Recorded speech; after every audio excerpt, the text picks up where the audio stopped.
حضرت شیخ الاسلام مفتی تقی صاحب دامت برکاتہم فرماتے ہیں کہ مصر کے عالم شیخ عبدالاحد ازہری میرے مہمان ہوئے تو انہوں نے بہت خوبصورت تلاوت کی اور حاضرین مجلس سے عمدہ گفتگو کی.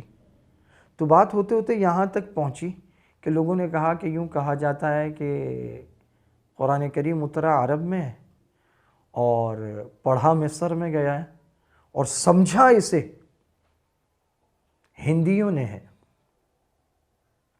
تو اس پر جب آگے بڑی بات تو شیخ عبدالاحد نے خود اپنا واقعہ سنایا. انہوں نے کہا کہ میں مسجد نبوی میں تھا، مجھے لوگوں نے کہا کہ آپ نصیحت کریں تو مجھے مسند پر بٹھایا. تو وعظ و نصیحت کے بعد کچھ سوال ہوا تو اس میں یہ بات آئی کہ والدین کا رتبہ بڑا ہے یا استاد افضل ہے؟ تو کہتے ہیں کہ میں نے کہا کہ والدین کا بڑا رتبہ ہے لیکن مجھے لگتا ہے کہ استاد افضل ہے. اس کی وجہ یہ ہے کہ والدین کی محنت ہے وہ آسمان سے زمین پر لاتے ہیں اور استاد کی محنت ہے کہ وہ زمین سے آسمان پر لے جاتے ہیں. کہتے جب میں نے یہ بات کہی تو حاضرین مجلس میں ایک بزرگ بیٹھے تھے، انہوں نے کہا کہ آپ کی بات سمجھ نہیں آئی. تو کہتے میں نے عرض کیا کہ چلیں پھر آپ سمجھا دیں. تو انہوں نے کہا دیکھیے ترتیب یہ ہے ہمیشہ سے شروع سے کہ پہلے نص آتی ہے پھر اس کے بعد قیاس آتا ہے. تو والدین کا جو رتبہ ہے وہ تو منصوص من اللہ ہے، اس پر تو نص قطعی موجود ہے. اور جب وہ یہ کہہ رہے تھے کہ ترتیب یہ ہے تو ان کی گفتگو کا اشارہ اور ان کی بات کا اشارہ حضرت معاذ والی حدیث کی طرف تھا جس میں آپ صلی اللہ علیہ وسلم نے پوچھا کہ کیسے فیصلہ کرو گے، تو انہوں نے کہا کہ پہلے کتاب اللہ سے پھر آپ کے قول سے اور اگر وہ نہ ہوا تو میں اجتہاد کروں گا.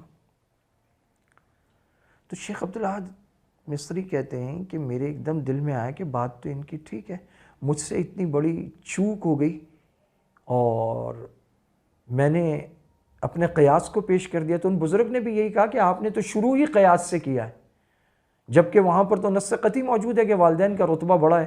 تو انہوں نے کہا میرے دل میں آیا کہ بات تو یہ بالکل صحیح ہے کہ کسی چیز کے ثواب اور عقاب کو ثابت کرنے کے لیے تو نص قطعی الثبوت چاہیے جو کہ کلام اللہ ہے، یا پھر ایسا قول نبی چاہیے جو بالسند المتصل ہو، وہ چیز ثابت ہوگی، یا پھر اس کے مقابلے میں ایک اور نص آ جائے تو کوئی بات ہو سکتی ہے. قیاس کو تو نہیں لایا جا سکتا.